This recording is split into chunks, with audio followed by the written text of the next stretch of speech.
and regional instability. From harboring extremist elements to repeated military and geopolitical skirmishes with its neighbors, Islamabad's record stands in sharp contrast to the very idea of peace building. The controversy does not end here. According to draft proposals, membership of the Board of Peace may come with a price tag. Countries could be asked to pay up to $1 billion to secure a permanent seat on the board. European leaders have reacted with sharp criticism, calling it a pay-to-stay model that turns global peace into a financial transaction. They warn that such a system will give power in the hands of the chairperson, a role expected to be held by Donald Trump himself, and undermine the principles of equal sovereignty and consensus.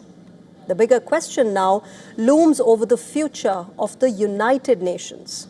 If a US-led Board of Peace funded by billion-dollar buy-in and controlled by a single chair gains momentum, what happens to the UNSC, the Security Council?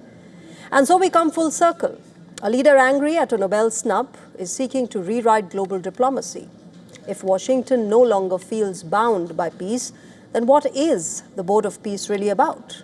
Is it conflict resolution or control? Is it diplomacy or Nobel revenge?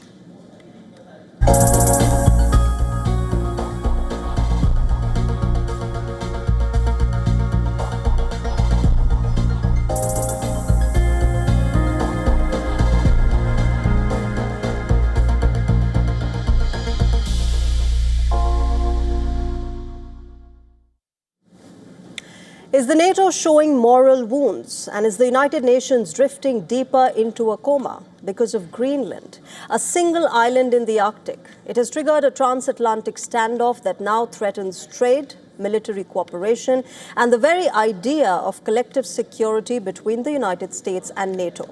To put it simply, American President Donald Trump has turned Greenland into a pressure point, and Europe appears to be scrambling to contain the fallout. Trump has threatened tariffs on European allies over Greenland, tying trade penalties to his demand to take over the island. He has repeated his claim that Denmark has failed to counter a Russian threat there.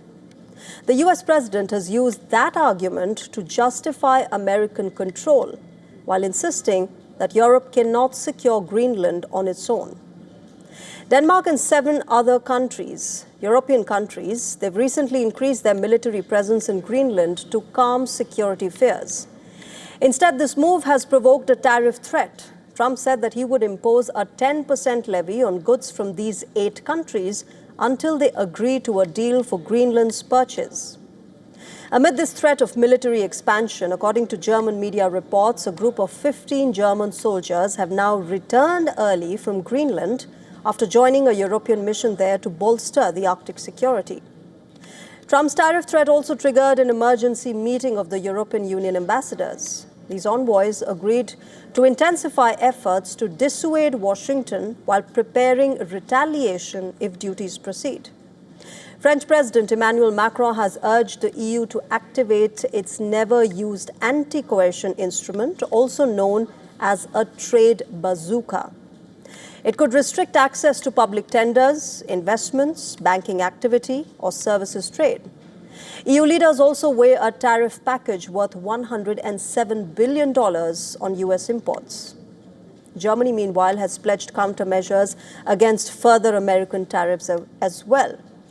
That includes counter tariffs and further economic policy measures if necessary. Britain's Prime Minister Keir Starmer, on the other hand, has called Donald Trump's tariff threat, quote-unquote, completely wrong, warning that a trade war helps no one and signaling that the UK will not pursue retaliation. Alliances endure because they're built on respect and partnership, not pressure. That is why I said the use of tariffs against allies is completely wrong. It is not the right way to resolve differences within an alliance. Nor is it helpful to frame efforts to strengthen Greenland's security as a justification for economic pressure. While Denmark's Prime Minister has said that Europe will not be blackmailed after emergency calls with European leaders. While Greenland's Prime Minister has said that the country would not be pressured, further saying that the island would continue to pursue dialogue in the wake of Trump's threats to take over Greenland. EU's spokesperson, on the other hand, said that the Union is engaging with the United States over Greenland but will respond to protect economic interests. And in the latest, German Chancellor Friedrich Merz has said that Europe wants to avoid any escalation with the US over Greenland. There are also reports that Germany may raise the rent that America pays to use military facilities on its soil. While Berlin does not plan to close American bases, it could make the American presence there costlier. The United States Army, remember, operates more than 40 installations in Germany, including the Ramstein Air Base, home to NATO's Allied Air Command. According to The Economist, the European Union is further contemplating the threat of eliminating US military bases on its territory to pressure America over the future of Greenland. Analysts warn that Washington would struggle to project power into Africa and West Asia without access to European hubs like Ramstein. That possibility perhaps exposes NATO's moral fracture. Allies bargaining over territory, trade, and troop access instead of standing united. And where is the United Nations in all of this? Well, it has so far only expressed concerns over Donald Trump's Greenland ambitions. No actions, no sanctions, no use of its authority. Remember, Washington had only recently announced withdrawals from dozens of international bodies tied to it. Trump even signed an executive order suspending American support for 66 international organizations, agencies, and commissions after a review of funding and participation. So the message is perhaps clear. NATO bleeds credibility. The UN lies in coma, and the world, particularly Europe, watches a superpower turn tariffs into geopolitics over a frozen island which is fast melting.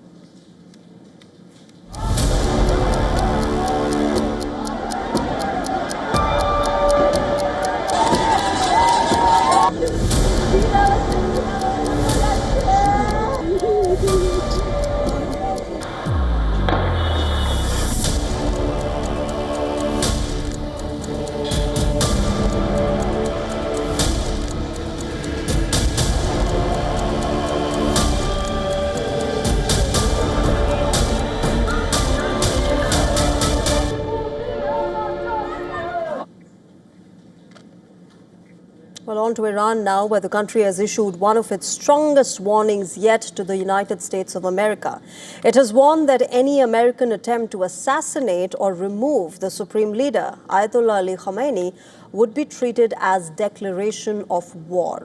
The warning comes amid escalating rhetoric from US President Donald Trump, growing anti-government protests inside Iran, and reports that Washington came close to launching military strikes before pulling back at the last moment. The Iranian President Masoud Pezeshkian made this warning explicit on Sunday last, saying, and I quote him, "An attack on the great leader of our country is tantamount to a full-scale war with the Iranian nation," unquote. Remember, the statement follows mounting speculation that Donald Trump is considering steps to remove or even assassinate Iran's supreme leader. A claim that, although Trump has not directly made, it has been fueled due to two reasons. Number one is that Trump's been increasingly aggressive in his language against Iran. And two, his administration's recent seizure of Venezuelan leader Nicolas Maduro. In a recent interview with Politico, the US president had described Khamenei as, quote, a sick man who should run his country properly and stop killing people. He also openly called for an end to his nearly 40-year rule. Iranian leadership, meanwhile, sees that rhetoric not as political posturing but as an existential threat. President Pezeshkian also accused the US of actively fueling the unrest in Iran that has shaken the country over the past 2 weeks. An unrest that has left thousands of people dead. Remember, for weeks, Iranians have been protesting against the state of their country's economy. The protests first began on the 28th of December, triggered by anger over rising living costs. but they quickly evolved into nationwide demonstrations calling for regime change. As the protests spread, Iranian authorities responded with sweeping force. On the 8th of January, the government imposed a near-total internet and phone shutdown, cutting off global connectivity in what rights groups have described as an attempt to hide the scale of the crackdown and silence independent reportage. As per US-based human rights monitors, at least 5,000 people have been killed, including around 500 security personnel, and more than 24,000 protesters have been arrested. Iranian officials, however, have blamed what they call armed rioters and terrorists for much of this violence. The Iranian leadership has blamed the rising cost of living to years of American sanctions. Tehran says that the US-led sanctions on Iran have worsened the country's economic conditions, resulted in soaring inflation and the collapse of Iran's currency. As the unrest continued to rage, last Tuesday, Trump openly encouraged Iranians to continue protesting, telling them to seize control of state institutions. Comments that Tehran has interpreted as a direct call for insurrection. But by midweek, the situation escalated further. According to reporting by Axis, the US came close to launching military strikes against Iran, but ultimately pulled back. And the reason? Well, the concern over a larger regional conflagration. Israeli Prime Minister Benjamin Netanyahu, meanwhile, reportedly warned the US against it, saying that Israel was not prepared for an Iranian retaliation, while Saudi Crown Prince Mohammed bin Salman urged restraint, citing the risk of destabilizing the entire region. Iran's Supreme Leader Ayatollah Ali Khamenei, meanwhile, addressed the nation, acknowledging for the first time that thousands had been killed during the unrest. But he blamed the United States for the bloodshed, calling Trump a criminal and demanding harsh punishment for the protesters. Yet signs of tension remain.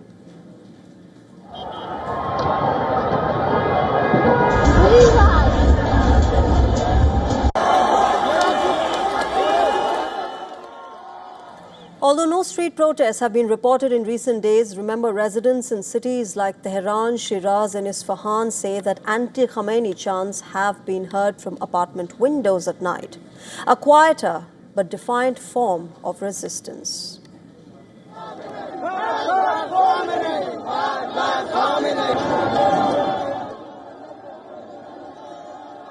Internet monitoring group NetBlocks said that limited online access has now been restored, suggesting that authorities may be attempting to ease pressure without appearing weak.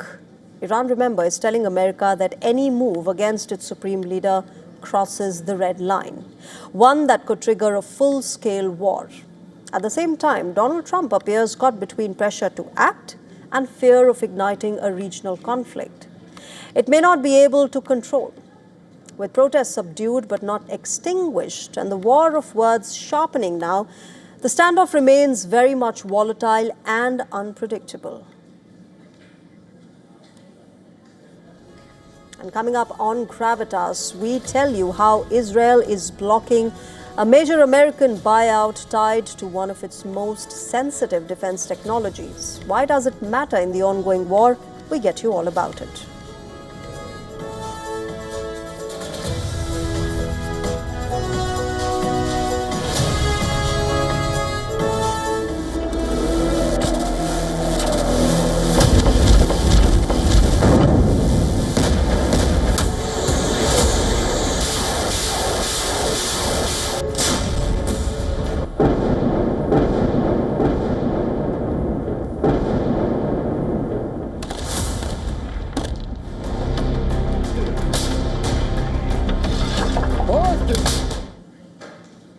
Our focus now turns to the Russia-Ukraine war, a war that began in the trenches of Eastern Europe. It has now spread its shadow across the entire planet. Nearly 4 years after the Russia-Ukraine war broke out in 2022, the war is no longer between two nations. It now pulls in fighters from almost every continent on Earth. From the jungles of South America to the deserts of Africa, from the suburbs of North America to the mountains of Central Asia. Thousands of foreign fighters now wear Ukrainian or Russian uniforms, often without the blessing and sometimes against the warnings of their own governments.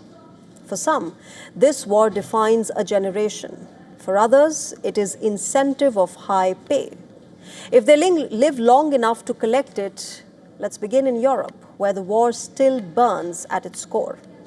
Ukrainian officials say that Russia has recruited more than 18,000 foreign fighters from at least 37 countries. Kiev, on its side, estimates more than 15,000 foreigners from over 70 countries have joined Ukraine's war effort. Even Britain is split by this war. At least 45 British volunteers have died fighting for Ukraine, while some British citizens have also crossed over to fight for Moscow. Serbia, a country with deep historical and religious ties with Russia, has about 100 men believed to be fighting for Kremlin. And here's how far this war has reached. Even the Faroe Islands, with a population of just 55,000, have sent fighters into this war. Now shift your focus from west to North America. Up to 3,000 Americans signed up after Ukraine launched its international liaison in the first week of the war. That liaison has since been quietly disbanded and absorbed into regular assault units. But America's footprint doesn't end there. Some American citizens have fought for Russia as well, including Michael Gloss, the son of a senior CIA official. From the Caribbean, Cuba stands out. Between 1,000 and 5,000 Cubans are believed to be fighting for Russia, even as Havana denies sending a single troop. Now to South America, where the largest foreign group defending Ukraine comes, and around 40% of foreigners defending Ukraine come from this particular region. And the vast majority are Colombians. But why Colombia, you may ask? Decades of guerrilla warfare have left thousands of men with real combat experience. More than 500 Colombians have been killed since 2022, the highest foreign death toll outside of Ukraine and Russia. The incentive is simple, it's money. Up to $4,500 a month in Ukraine, as compared to about $350 a month in their own army back home. Mexican intelligence now warns that cartel members from Mexico and Colombia have also joined this war, not for ideology, but to learn how to fly drones. Next is Africa, which is a major recruitment center for Moscow. Kiev estimates more than 1,400 Africans are now fighting for Russia. Cameroon has reportedly lost hundreds of its men to Russian recruiters and has now banned troops from traveling overseas without permission. Around 200 Kenyans were allegedly tricked or recruited by agents promising high pay and easy work. Many never knew that they were signing up for a war. And now on to Asia, where the geopolitics is even more complex. North Korea is the only country to have openly deployed its troops, helping Russia push Ukrainian forces out of Western Russia. Moscow has pulled in men from Uzbekistan, Tajikistan, and Kyrgyzstan as well, lured by promises of big salaries and a Russian passport.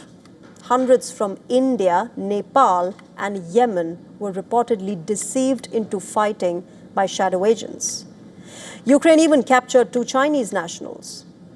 Volodymyr Zelensky claims that at least 155 Chinese citizens have fought for Russia, with the Ukrainian president further alleging that Beijing was turning a blind eye to the recruitment of its citizens until the fall of Bashar al-Assad in 2024.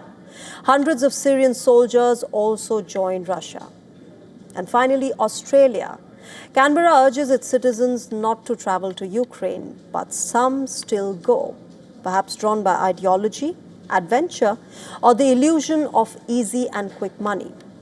So from Europe to Asia, from Africa to the Americas, this war now spans the entire world. The front lines may sit in Eastern Europe. But the fighters and the consequences come from everywhere. This is no longer just Putin's war or Zelensky's war. This is now a global conflict in everything but its name.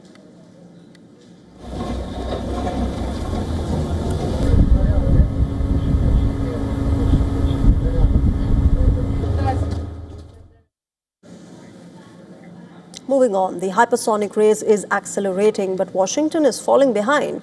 American military admits that it missed its deadline for fielding the first U.S. hypersonic weapon. This missile will now be expected to be completed by the end of this year. As rivals deploy faster, deadlier weapons, our next story explores how America is still waiting for its first shot. Take a look.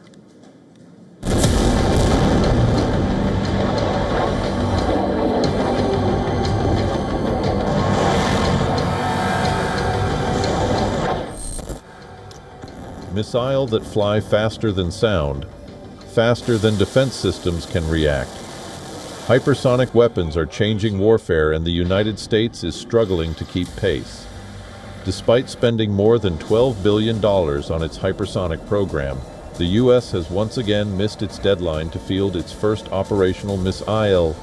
Officials now admit deployment will not happen before early 2026. In the hypersonic world, that delay is costly. Hypersonic missiles travel at more than 5 times the speed of sound.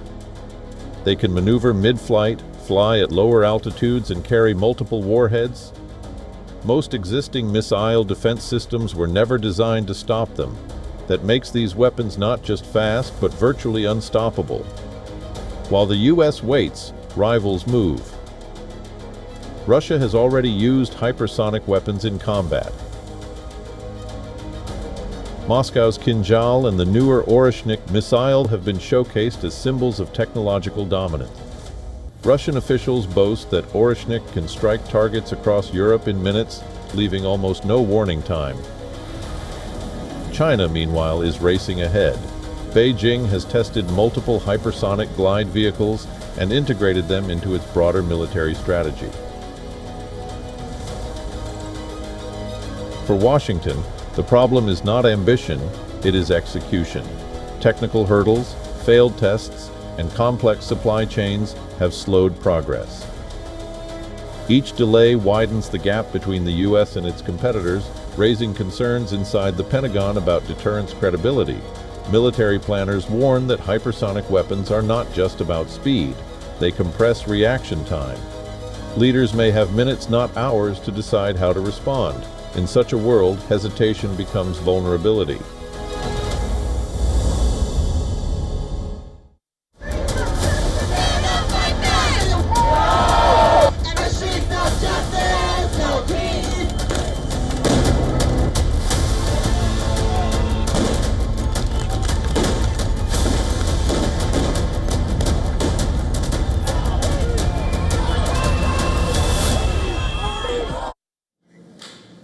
The United States military is preparing for a highly sensitive and controversial possibility, the deployment of active duty troops within its own borders in the state of Minnesota. As per reports, around 1,500 U.S. Army soldiers have been placed on standby for potential deployment to Minnesota as protests continue to intensify in and around Minneapolis.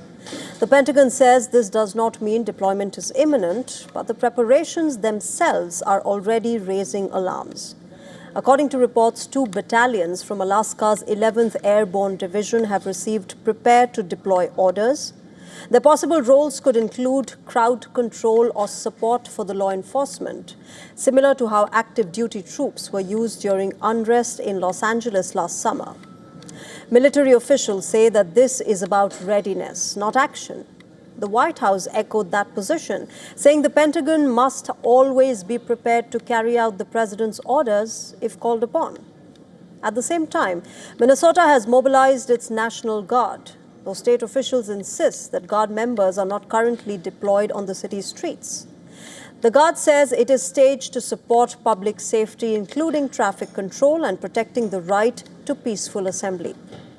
The governor, Tim Walz, has thanked local law enforcement for maintaining order and urged the protesters to remain calm and peaceful. But tensions remain high. Remember, protests erupted after a fatal shooting by an immigration agent earlier this month. Renee Nicole Good, the 37-year-old mother of 3, was shot at while sitting in her own car, an incident that has sparked outrage far beyond Minnesota.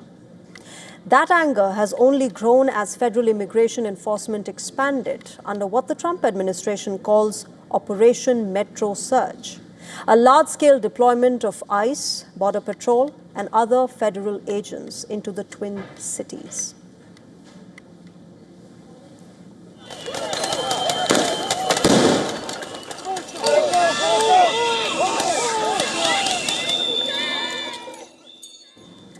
Over the weekend, protesters clashed with federal officers outside the Bishop Henry Whipple Federal Building. In Minneapolis, demonstrations were largely peaceful, but reports said that there were detentions, tense standoffs, and federal agents in riot gear advancing toward crowds. Minneapolis Mayor Jacob Frey has condemned the military preparations in unusually strong terms. He's called the move as designed to intimidate and said that it was completely unconstitutional. In fact, he's also warned that the idea of federal troops confronting the local police or the state National Guard units crosses a dangerous line. He said, and I quote him, "I never thought in a million years that we would be invaded by our own federal government," unquote. The situation is also reviving debate around the Insurrection Act, a centuries-old law that allows an American president to deploy active duty troops domestically. Trump has previously raised the possibility of invoking this particular act. Meanwhile, political pressure has been mounting as well. The Department of Justice is reportedly investigating Governor Walz and Mayor Frey over possible obstruction of federal law enforcement, a move that Democrats are calling weaponization of the justice system. Frey says that he has received no subpoena yet and no formal notice of the investigation against him. As protests continue and legal battles intensify, Donald Trump's critics are asking how far can or should federal power go inside America's own cities?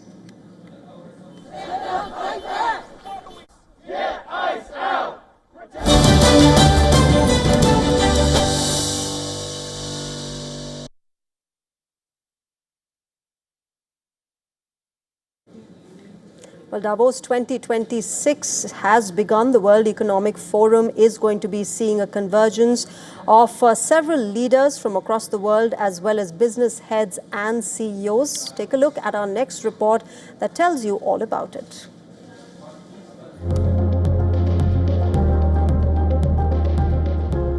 India has officially overtaken Japan to become the world's fourth largest economy with a nominal GDP of $4.18 trillion. Prime Minister Narendra Modi has reaffirmed his government's vision of reaching a $5 trillion economy, highlighting that the foundation for growth has been laid over the past decade. Between 2014 and 2025, India's GDP nearly doubled, driven by structural reforms, digital transformation, and robust policy measures. But as global uncertainties and trade frictions mount, what will it take for India to reach that milestone? India is in a rare Goldilocks phase, with low inflation and strong growth, creating a favorable environment for expansion. The RBI has been cautiously cutting rates and ensuring abundant liquidity for borrowers. Previous monetary easing has injected billions into the system. On the regulatory side, banking rules and capital market regulations have been simplified, while the new labor code promises streamlined compliance, making it easier for businesses to invest and hire. India's growth engine is powered by people, technology, and innovation. Over 30 million youth have been trained under skill development programs, while investments in IITs, IIMs, AIMS, and billions in R&D corpus are driving human capital and innovation. The startup ecosystem is now the third largest globally, while tourism potentially contributing 10% of GDP, and infrastructure projects like the Urban Challenge Fund are generating jobs.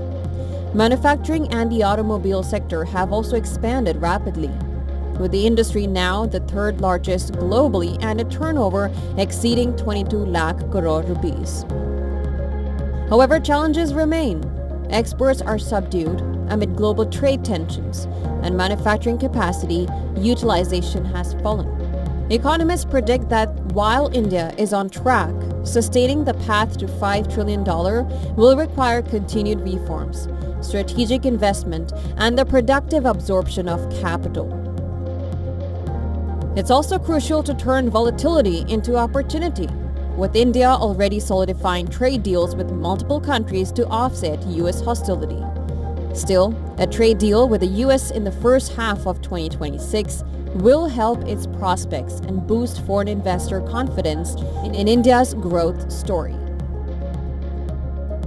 Business Bureau Report, WION, World is One.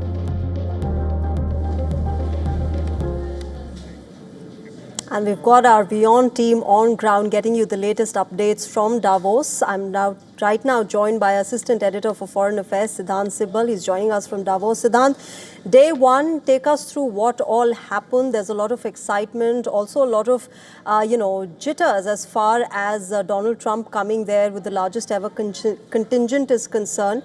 But first, take us through what India is pitching there, the largest ever contingent of India as well there. Well, yes, the largest ever contingent of India. The India Pavilion stands out in terms of its size and participation. Almost 9 Indian states are present. The chief ministers of several Indian states have already landed, holding conversations.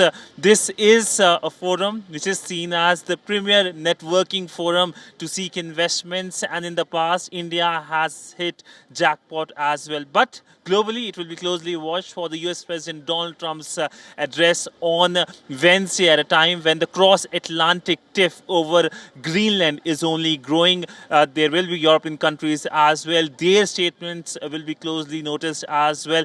Earlier today, the authorities here confirmed that there will be no participation of the Iranian foreign minister, obviously because of the current situation. We have seen huge protests, though they have miled down now, but concerns remain for Tehran itself. So important geopolitical and geo-economic developments on day one, and also freezing cold and lot of snow. Well, absolutely. Freezing cold, lot of snow. Siddhant, you and others take care of yourselves even as the heat of the geopolitics and geo-economic war that is now playing out at Davos rises. Thanks very much. I'll keep coming back to you for the latest from Switzerland.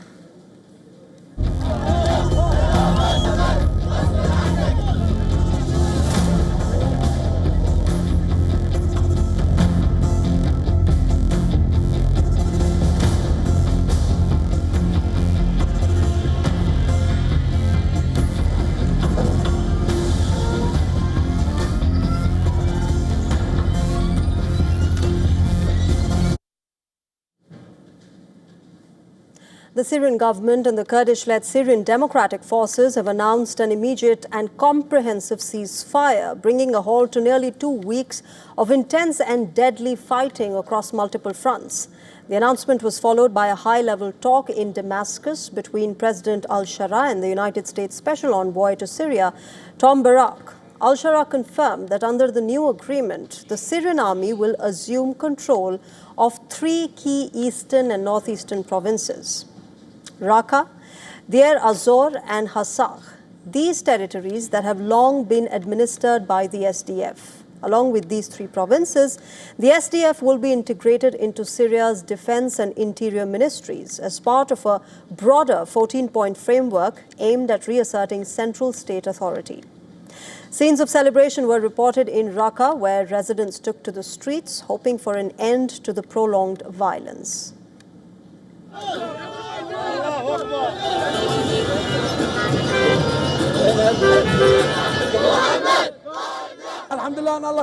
We thank God for ridding us from this criminal gang, the Syrian Democratic Forces. We call for every inch to unite. We thank God for ridding us from this separatism. It has all been lies. Our lives with them over the past 9 years have all been lies upon lies. They don't know what democracy is. God willing, Syria will become better than all other countries through development and reconstruction under the leadership of President Ahmad al-Shara. The latest round of fighting erupted on the 6th of January in Aleppo after talks on integrating the SDF forces into the National Army collapsed. Clashes intensified in the Sheikh Mahsoud and Ashrafeh neighborhoods. It was followed by earlier confrontations over a stalled deadline for the SDF to surrender heavy weapons and hand over control of strategic areas to the government forces. A US brokered ceasefire had briefly taken effect on the 10th of January this year, but it failed to hold. Now remember, this is not the first attempt at reconciliation. On the 10th of March, Al-Shara and SDF leader Mazloum Abdi reached an agreement which emphasized on Syria's territorial unity and called for all civil and military institutions in northeastern Syria. The deal was to include border crossings, airports, oil and gas fields to be merged into the Syrian state. The deal also recognized Kurdish Syrians as an integral part of the nation, guaranteeing citizenship and constitutional rights. That agreement later broke down, which led to the renewed violence. SDF's secular Kurdish leadership has long been linked to the PKK, which is a group designated as a terrorist organization by Turkey, the European Union, and the United States. Despite PKK's announcement that it would disband and lay down arms, regional suspicions remain strong. The ceasefire now sets the stage for a critical test of Syria's future.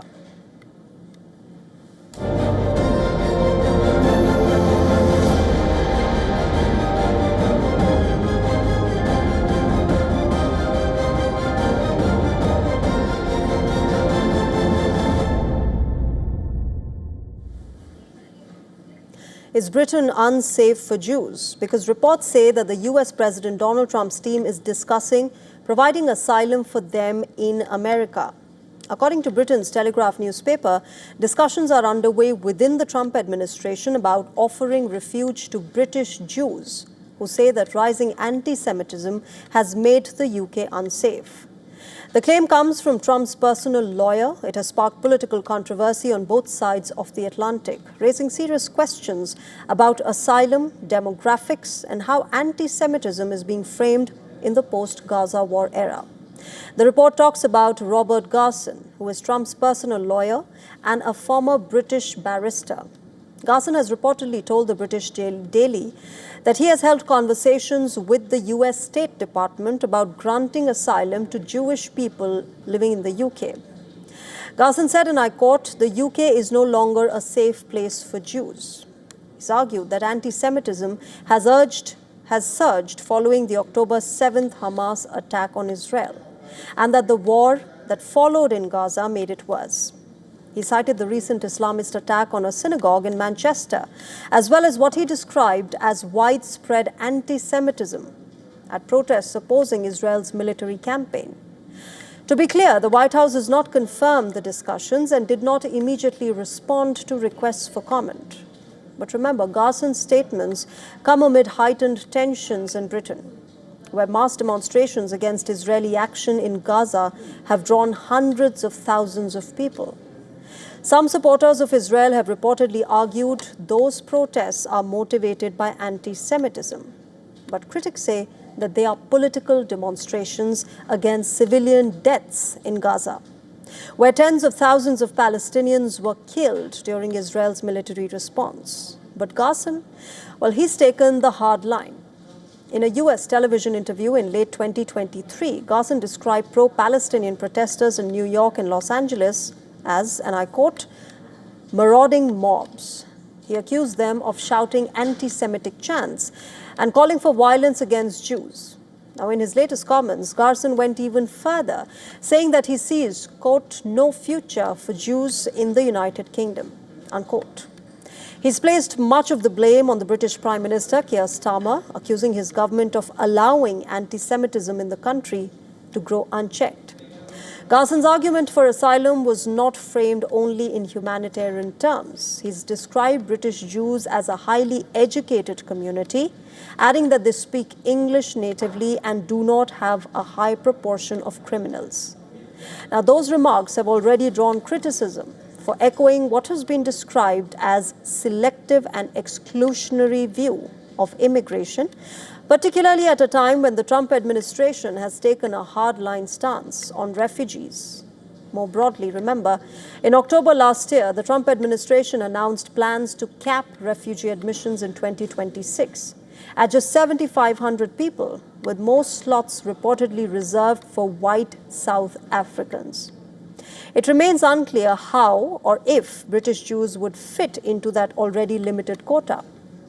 Garson says he raised the idea of asylum with Yehuda Kaplan, who is Trump's special envoy to monitor and combat anti-Semitism, in his role as a board member of the U.S. Holocaust Memorial Council. Trump appointed Garson to that council earlier, after removing members who had been appointed during the Biden administration. Now, this move was part of a broader reshaping of institutions dealing with anti-Semitism and Holocaust education under Trump's second term. Concerns about safety among British Jews are not without statistical backing. Remember, a 2025 survey by the Institute for Jewish Policy Research found that 35% of British Jews felt unsafe in the United Kingdom, which is up sharply from just 9% in 2023. Before the Hamas attacks and the Gaza war. Nearly half of the respondents, that is 47%, said that anti-Semitism was a very big problem as compared with just 11% back in 2012. However, critics argue that fear and perception are being politicized and that asylum traditionally applies to people fleeing state persecution, not social tensions in democratic countries. Now, if confirmed, offering asylum to Jewish people from the UK would mark a big dramatic shift, not just in America's refugee policy, but in how Western democracies are framing safety and identity as well as political dissent in the aftermath of the Gaza war. For now, of course, these discussions remain unofficial, but it has clearly triggered a worrying conversation around anti-Semitism and selective refuge.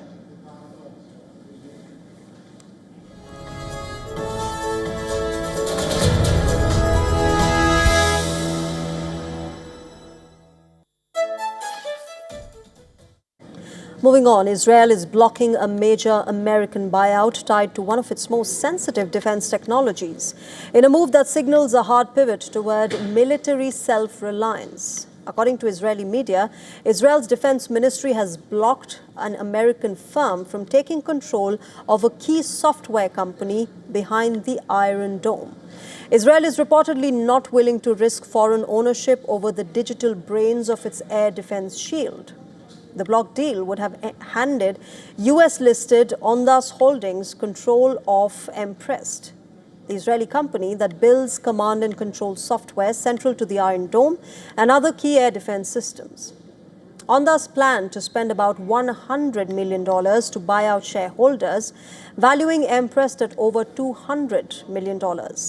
The takeover would have reduced Iron Dome's main developer, Rafael Advanced Defense Systems, to a minority stake. Israeli officials raised the red flag over allowing a foreign company to control a firm involved in classified defense programs. This decision fits a wider shift. Prime Minister Netanyahu recently announced a $110 billion push over the next decade to build an independent domestic arms industry. After nearly 2 years of multi-front conflict, Israel faces strained stockpiles and supply chains. Defense spending is surging, with 16% of the national budget now earmarked for the military. For decades, Israel relied heavily on US support, including billions in annual military aid. But blocking this buyout signals a new priority, keeping the core of Israel's defense technology firmly in Israeli hands.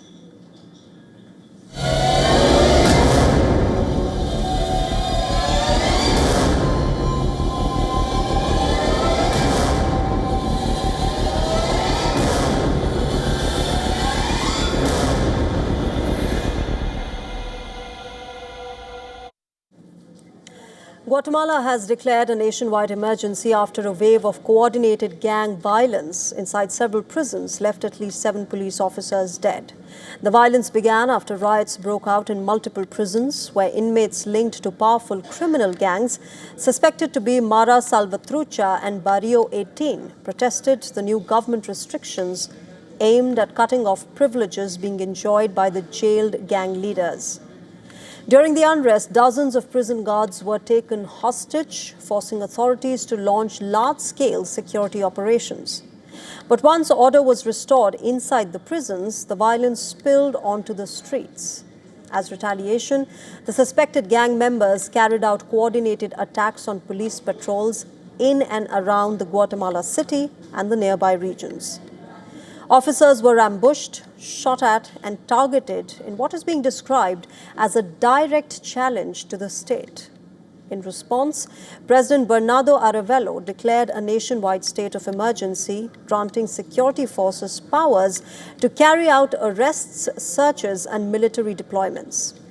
Meanwhile, schools have been temporarily closed, and hundreds of additional police and soldiers have been deployed across key urban areas.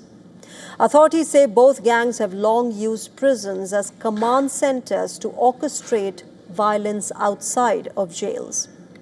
The Guatemalan government, meanwhile, has made it clear that it will not negotiate with criminal groups. But this latest outbreak highlights the deep-rooted influence of organized crime in Guatemala, where prisons remain a critical battleground in the fight against gangs.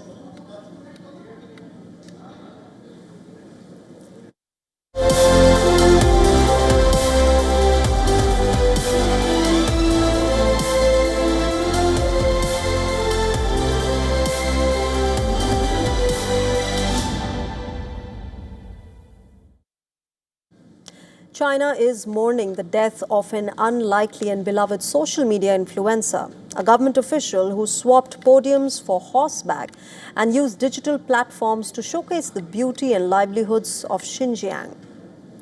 He Jialong rose to national fame after a stunning video of her galloping across a snow-covered plain went viral.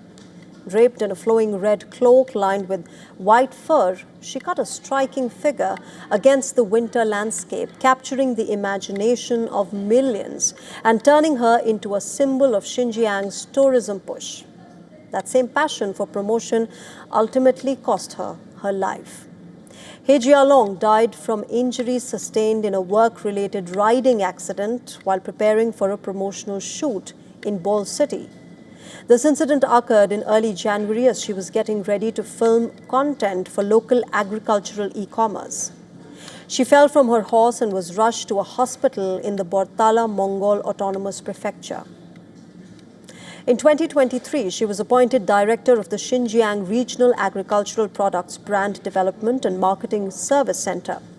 In that role, she helped more than 400 agricultural enterprises transition to e-commerce, significantly boosting local sales and visibility. With over 6.32 million followers on Chinese social platform Douyin, He Jialong was known not just for her scenic videos, but for her commitment to public service. She regularly hosted charity live streams for farmers and refused personal compensation, directing all of the tips and rewards to charitable causes. Today, tributes are pouring in across Chinese social media, honoring a woman who redefined what a public servant could be. Jialong leaves behind a legacy of innovation, selfless service, and a vivid portrait of Xinjiang that she fought and ultimately died to share with the world. Right, with that, it's time to wrap up this edition of Gravitas. But as always, we will keep getting you news and analysis, in-depth stories from across the world. For today, thank you very much for joining us. Good night.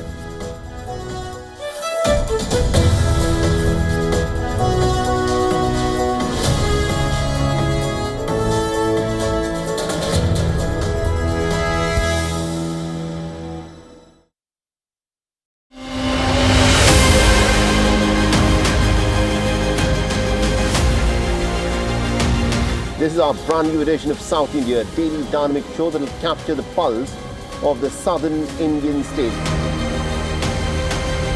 By blending special stories of the day, breaking alerts and cultural vignettes.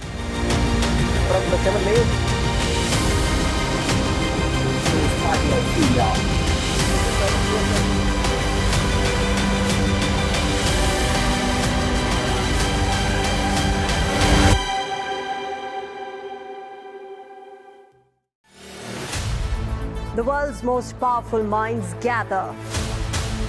Decisions that shape our future are made. From the Swiss Alps to you. The stage is set for the World Economic Forum 2026. A spirit of dialogue. That is what the theme is for World Economic Forum 2026. India has sent its highest number of reps and delegates to the forum. Starting January 19th, WION deep dives into the significance of what global leaders are deliberating at the World Economic Forum. The coverage features key roundtable discussions every day with top analysts at WION's headquarters. Stay tuned as we break down key themes from the Davos Forum to make it simple and engaging for you, only on WION.